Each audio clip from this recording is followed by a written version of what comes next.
Mga kababayan, humina na nga po sa low pressure area ang bagyong Kirubin. Pero paalala ng Pag-asa, makakaranas pa rin po ng masungit na panahon ang ilang bahagi ng bansa. Kaya para mas maging handa at alerto, alamin na natin ang update ng lagay ng panahon mula kay Pag-asa Weather Specialist Glyza Esculiar. Magandang hapon at para sa lagay ng ating panahon, meron po tayong minomonitor ngayon na low pressure area. Ito po ang bagyong Kirubin na humina po at nananatili sa silangan po ng Mindanao. Huling namata nito 245 kilometers silangan ng Surigao City, Surigao del Norte.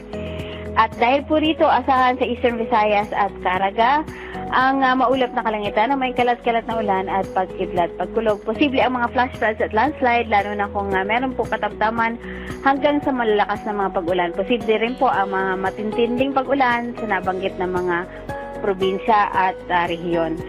Dito naman po sa nalalabing bahagi ng Visayas at Mindanao, maulap din po ang kalangitan at kalat-kalat ang mga pag-ulan at pagkidlat, pagkulog dahil naman po sa trough ng LPA pa rin.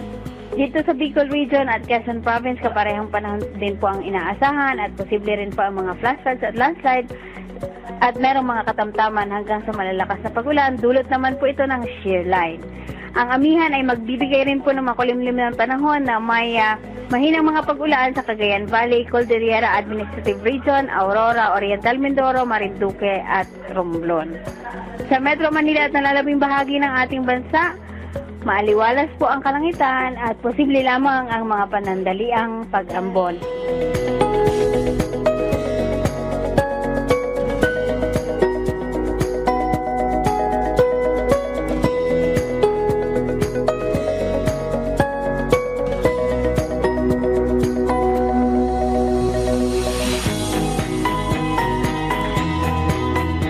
Itong low pressure area na ito na dating Kirubin ay meron pa rin pong posibilidad na mag-redevelop at mas malaki po ang chance niyang maging isang bagyo pag nandito na po siya sa may area po ng Palawan. At ito naman po ang status ng ating mga dam.